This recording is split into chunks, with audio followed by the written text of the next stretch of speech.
अध्यात्म विज्ञान, नई दृष्टि, नई खोज। देखिए, सुनिए और समझिए। अध्यात्म विज्ञानी पूज्य स्वामी श्री कमलेशानंद जी के निर्देशन में सनातन सत्य का अनुसंधान कर जीवन को प्रकाशित करें। अध्यात्म विज्ञान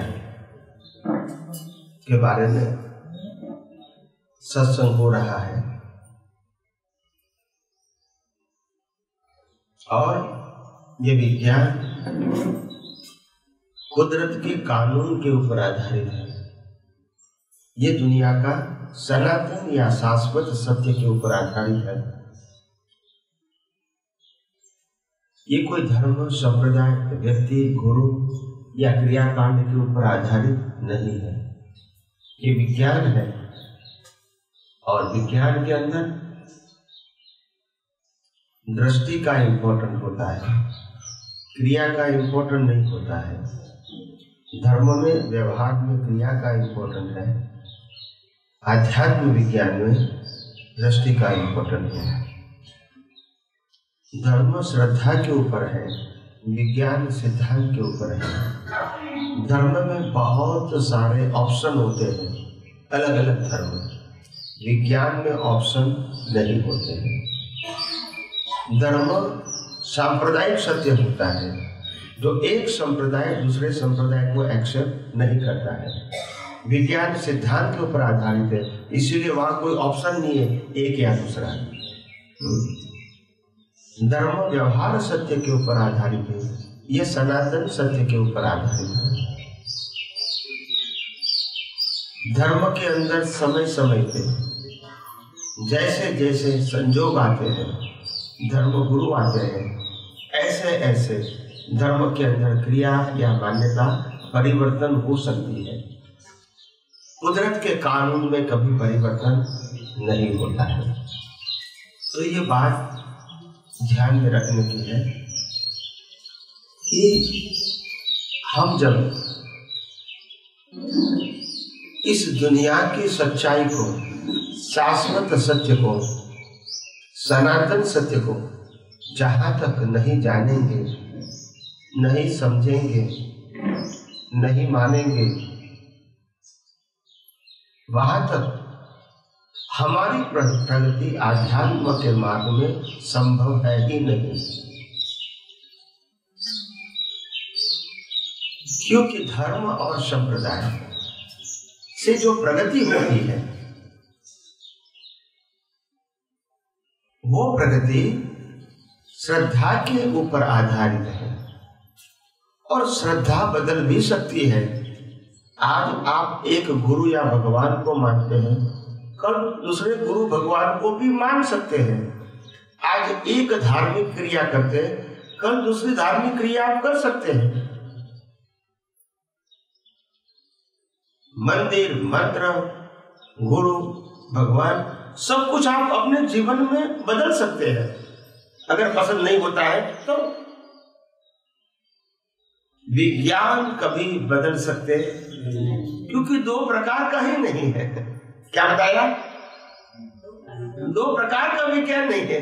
धर्म अनेक प्रकार के होते हैं, गुरु अनेक प्रकार के होते हैं, भगवान अनेक प्रकार के होते हैं, क्रिया अनेक प्रकार की होती है, मंदिरों अनेक प्रकार के होते हैं, मान्यता अनेक प्रकार की होती है। विज्ञान दो प्रकार का भी होता नहीं है।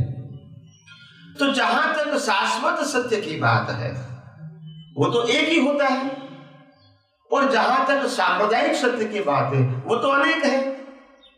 तो अनेक सत्य से हम सनातन सत्य नहीं समझ सकते, और यही विकल्प, यही विडंबना है, यही हमारे सबके लिए पजल है।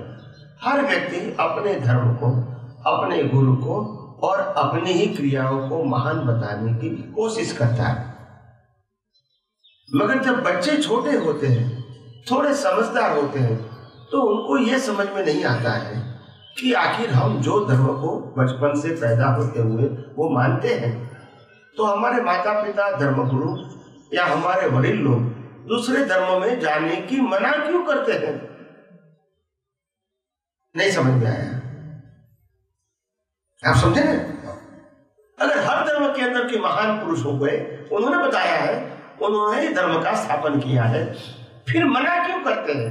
बस यही सांप्रदायिक कट्टरता है, जिसमें वास्तविकता समझ में आपको दुनिया में खुला छोड़ दे तो आप क्या करोगे?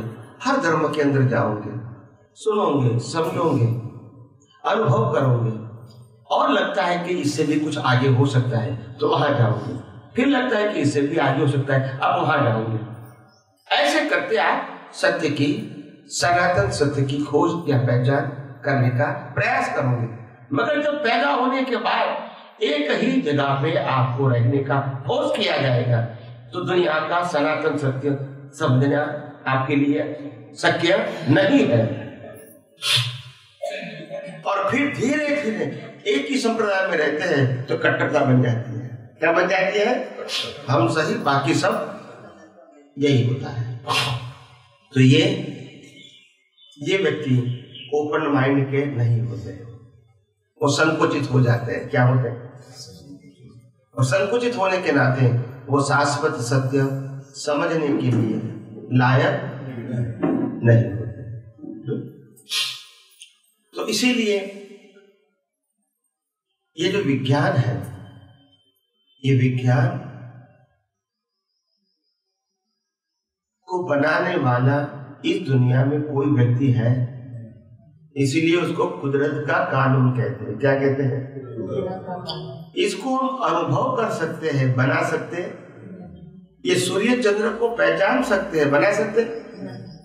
ये पृथ्वी को पहचान सकते हैं, बना सकते हैं। एक गुरुत्वाकर्षण के सिद्धांत को हम पहचान सकते हैं, बना सकते हैं। आप समझे?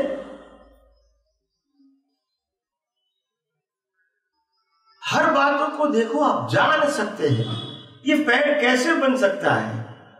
पौधे में से, बीज में से बड़ा बन के फल आता है, वो हम जान सकते हैं, बना सकते हैं। ये कुदरती रचना है। किसकी रचना है? दिन होता है, रात होता है, वो हम जान सकते हैं, बना सकते हैं। ठंडी, गर्मी, बारिश हम जान सकते हैं कैसे होता है, बना सकते हैं, क्योंकि ये कुदरत का कानून है। हम मर जाते हैं, फिर पैदा होते हैं, तो जान सकते हैं कि हम अपने कर्मों के फल से हमारा जन्म हुआ है। और वो सिद्धांत को हम बना सकते हैं। आप देखो, जिंदगी में देखो, कोई भी कुदरत के कानून को कोई बना सकते हैं? तो ये जानोगे तभी तो आपको वास्तविकता मालूम होगी कि दुनिया क्या है और कैसे चलती है।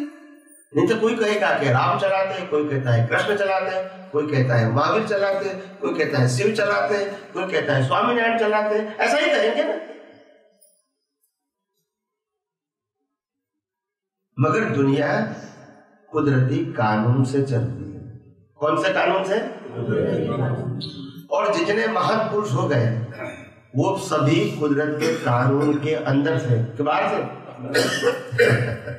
तो जो खुद कुदरत के कानून के अंदर होते वो कानून बना सकते। तो हमारी सोच कितनी छोटी हो गई। देखो, जब संप्रदाय में आ गए तो हम क्या कहेंगे? भगवान राम है, भगवान कृष्ण है, भगवान राम महावीर है, शिव है, स्वामीनारायण है। तो हमारी सोच क्या हो गई? छोटी हो गई। हालांकि राम खुद कहते हैं कि मैं भी कुदरत के कानून के अधीन हूं, महावीर कहते हैं मैं भी कुदरती कानून के अधीन हूं, कृष्ण कहते हैं मैं भी कुदरती कानून के अधीन हूं। तो वो बड़े कैसे हो सकते हैं कुदरती कानून से? हो सकते हैं, मगर हम संप्रदाय से बाहर गए ही नहीं, और इसीलिए कभी सनातन सत्य के बारे में सोचा तक नहीं, और इसीलिए ये दुनिया की वास्तविकता हम समझ ही नहीं पाए। हालांकि राम कृष्ण महावीर जैसे महान पुरुषों ने इस दुनिया के सनातन सत्य को समझने के बाद लोगों को सनातन सत्य ही बताया, मगर उसके जाने के बाद वो सनातन सत्य सांप्रदायिक सत्य में मोड़ हो गया है। तो बाद में वो सनातन सत्य नहीं रहा। जब आप कहोगे कि राम ने ये कहा है, कृष्ण ने ये कहा है, महावीर ने ये कहा है, तो लोग क्या कहेंगे? क्या महावीर ने कहा है, मतलब ये महावीर ने बनाया है? आप समझे ना? तो हर बातों के अंदर ऐसी बात करते थे, यही हमारी सोच थी, और इसीलिए हम वास्तविकता को समझ नहीं सके। हमने जब एक व्यक्ति को भगवान के रूप में बना दिया और सर्वशक्तिमान बना दिया, तो फिर दूसरे कोई व्यक्ति को तो हम मानेंगे ही नहीं। मानेंगे? नहीं मानेंगे। तो वास्तविकता समझ में नहीं आएगी। आखिर दुनिया में जो कुछ भी पैदा होता है, जन्म लेता है, वो क्या शाश्वत हो सकता है? कोई भी है। मगर हम मानते हैं कि ये भगवान है और शाश्वत है, अविनाशी है, मानते हैं ना सब। और यही भ्रांति है। हम ये भी कहते हैं कि भगवान का जन्म हुआ, भगवान का जीवन था और इसका अंत भी हुआ, और हम इसको भगवान भी मानते हैं। इसका जन्म जीवन मृत्यु है, वो इंसान होता है कि भगवान होता है? कोई भी व्यक्ति की बात करता हूं, इंसान के अंदर भगवान है, इंसान भगवान नहीं है। क्या बताया? इंसान भगवान, क्योंकि भगवान तो चैतन्य है, अविनाशी है, शाश्वत है, उनकी हर प्रकार की शक्तियां शाश्वत है। और जो देहधारी होता है वो तो विनाशी है, टेम्पररी है, और उनकी शक्ति भी क्या होती है? लिमिटेड होती है। हाँ कि ना? तो आप इसको, कोई भी व्यक्ति को भगवान के साथ कंपेयर कैसे कर सकते हैं? महान पुरुष बोल सकते हैं, क्या बोल सकते हैं? ज्ञानी बोल सकते हैं, विज्ञानी बोल सकते हैं, अनुभवी बोल सकते हैं, मगर भगवान नहीं बोल सकते हैं। अगर बोलोगे तो आपके जीवन में कंफ्यूजन रहेगा। मैं ये नहीं कहना चाहता हूं कि आप भगवान नहीं बोलो या नहीं मानो, वास्तविकता को समझो। टाइटल कोई भी व्यक्ति को देना है तो दे सकते हैं, ये आपकी मर्जी है, मगर इसके अंदर से ये टाइटल देने के बाद आपके जीवन में जो कंफ्यूजन आएगा, इसका समाधान कहीं से नहीं मिलेगा। तो इसीलिए मैंने कहा कि दुनिया की सनातन सत्य को, वास्तविकता को, फैक्ट को, यूनिवर्सल ट्रूथ को, कुदरत के कानून को जब समझोगे तो दुनिया के हर प्रश्नों का, चाहे वो सामाजिक है, चाहे धार्मिक है, चाहे आध्यात्मिक है, सभी प्रश्नों का परमानेंट सॉल्यूशन आपको मिल जाएगा।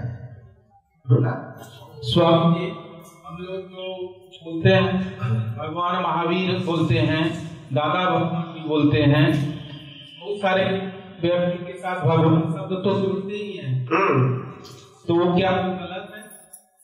ये लौकिक भाषा है। क्या बताया? लौकिक समझते, लौकिक भाषा।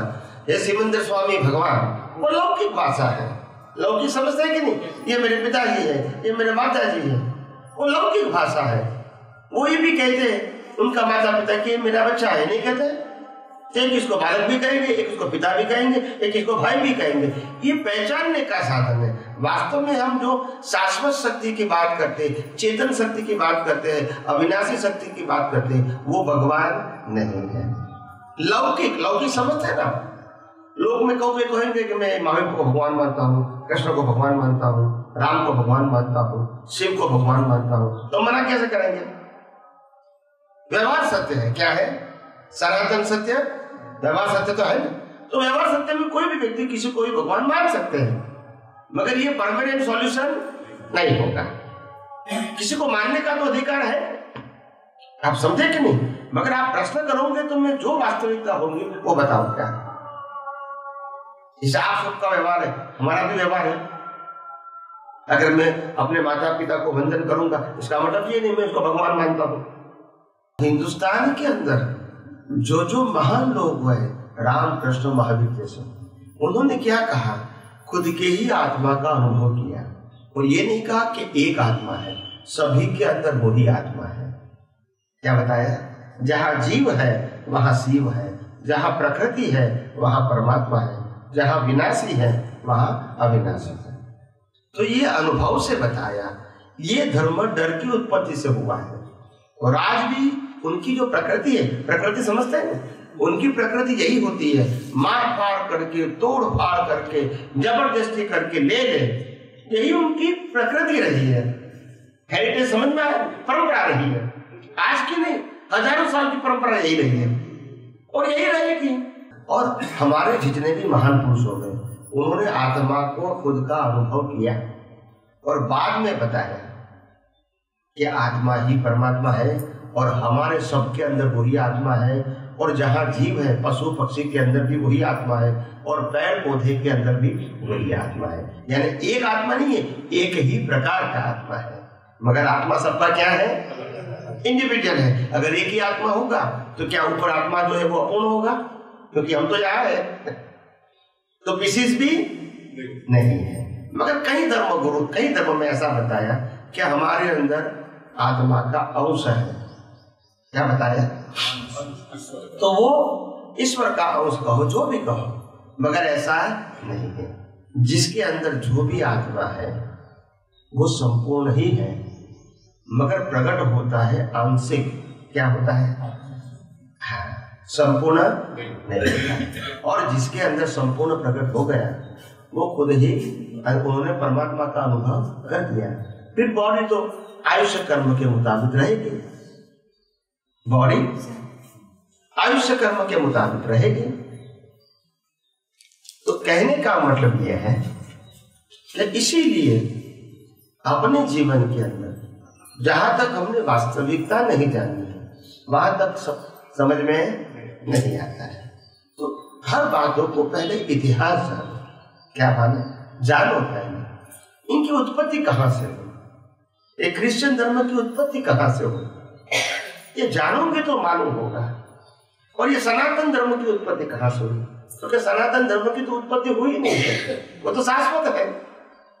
व्यक्ति अलग अलग आते हैं, सनातन तो धर्म एक ही है, वो आत्मधर्म है।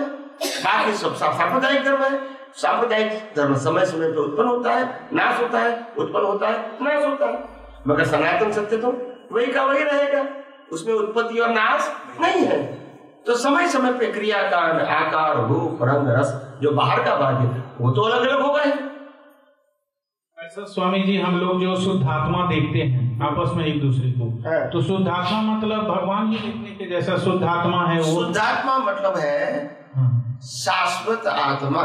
हाँ, और प्योर आत्मा। जी जी। तो हम लोग आपस में जैसे, तो देखने का मतलब होता है दृष्टि। क्या बताया?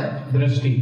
तो जैसे कि मैं सामने वाले को शुद्ध आत्मा देख रहा हूँ, तो वो दृष्टि है मेरी, तो एक तरह से उनको भगवान ही देखने के जैसा हुआ ना। आप इसको भगवान कहो या न कहो, वो शुद्ध आत्मा है। हाँ, शुद्ध आत्मा है बस। तो इस हिसाब से गलत, वो गलत कैसे हो गया कि जैसे व्यक्ति को भगवान के रूप में, बंद कर देना। हाँ, बंद है। जैसे व्यक्ति को हम भगवान के रूप में, जो हम जैसे कि सामने वाला या आप ही है सपोज, तो शुद्ध आत्मा को देखने का मतलब है कि उनको मैं भगवान के रूप में देख रहा हूँ दृष्टि से, तो वो तो गलत नहीं है। भगवान के रूप में देखो या ना देखो, शुद्ध आत्मा चेतन के रूप में देखो, शाश्वत के रूप में देखो, अनंत शक्ति वाला देखो, बस। तो जैसे भगवान को हम महावीर हैं, महावीर को हम लोग एक चेतन के रूप में हम लोग उसको जैसे मान, तो महावीर को देखते हैं चेतन के रूप में, वो गलत है। महावीर के अंदर चेतन है, महावीर चेतन नहीं है। नहीं, आकार का नहीं, आकार का बात नहीं बोल रहा हूं मैं। आकार जो महावीर का आकार है उसके बारे में नहीं बात, उसके अंदर भगवान है। हाँ हाँ। तो जैसे एक तो वो प्रतीक के रूप में है, लेकिन हम तो ये मानते हैं प्रतीक के रूप में नहीं है। ऐसे महान पुरुषों ने खुद की पहचान कर दिया था, तो इसीलिए हमारे लिए एग्जाम्पल रूप है। क्या है कि ये व्यक्ति ने ही खुद की पहचान कर दिया था। हाँ, तो वो व्यक्ति ने जो अनुभव किया, जिस व्यक्ति को हम शुद्धात्मा के रूप में देख रहे हैं, उसी व्यक्ति को ने अनुभव किया, तो हम तो उसी व्यक्ति को ही हम भगवान मान रहे हैं ना। तो यही तो गलती है ना, मैंने वही तो कहा। क्यों? वही व्यक्ति ने अनुभव किया है कि मैं शुद्धात्मा हूँ, मैं अनंत ज्ञान वाला हूँ। जिसने अनुभव किया है, हम उसी को भगवान मान रहे हैं, तो गलत कैसे हुआ? इसीलिए कहा कि वो खुद कहता है कि मैं भगवान नहीं हूँ, मैंने भगवान का अनुभव किया है। हाँ, मेरा अनुभव नहीं किया है। मैं अनंत शक्ति वाला नहीं हूँ, शुद्धात्मा अनंत शक्ति वाला है। मैं चेतन नहीं हूँ, शुद्धात्मा चेतन है। तो अभी हम लोग, मैं अविनाशी नहीं हूँ, शुद्धात्मा अविनाशी है। तो ये अनुभव किया मैंने और मैं आपको बता रहा हूँ।